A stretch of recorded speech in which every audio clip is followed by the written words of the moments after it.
mau tanya Ustadz terkait dengan larangan mengotori Al-Quran.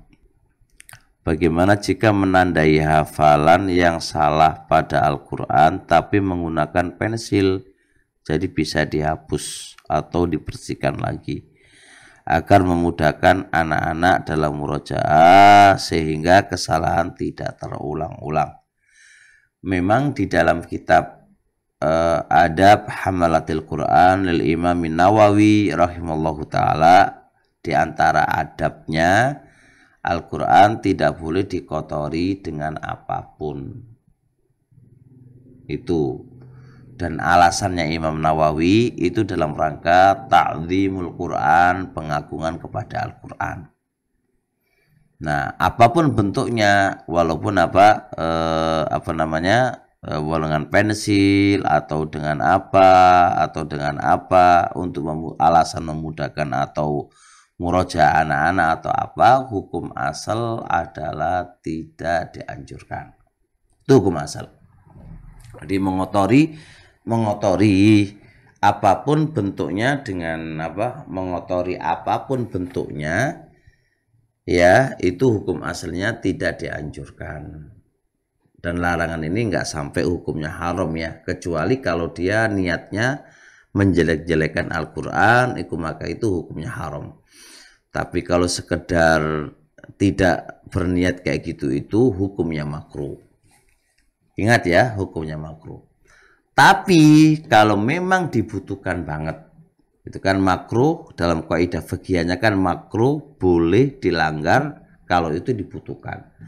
Kalau memang dibutuhkan menggunakan pensil untuk murojaahnya anak-anak, kalau memang dibutuhkan maka itu boleh. Jadi gini kaidahnya, kaidah umum tidak boleh mengotori Al-Quran dengan apapun bentuknya. Nggak boleh, ini bisa haram, bisa makruh. Kalau haram, mengotorinya dikarenakan niatnya menjelek-jelekan, bahkan bisa menjadi kufur itu.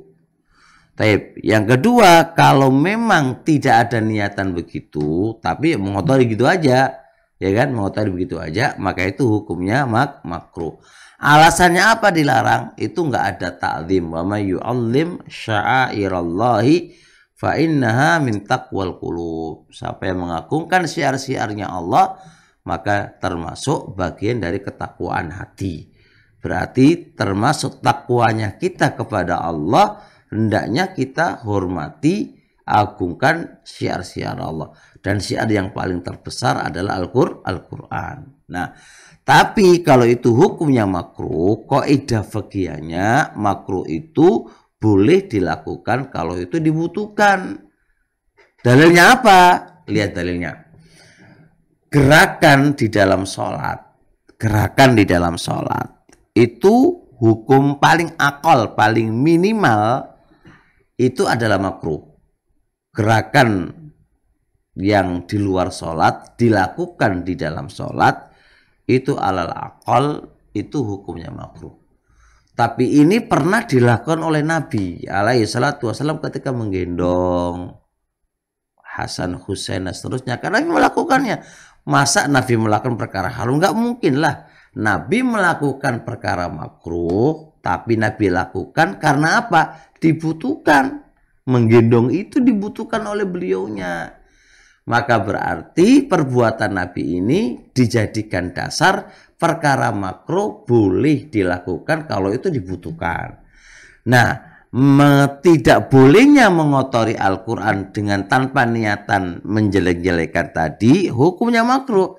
Maka makruh boleh dilakukan kalau itu dibutuhkan. Kalau itu dibutuhkan. Berarti kalau dibutuhkan, maka itu menjadi boleh. Maka itu menjadi boleh.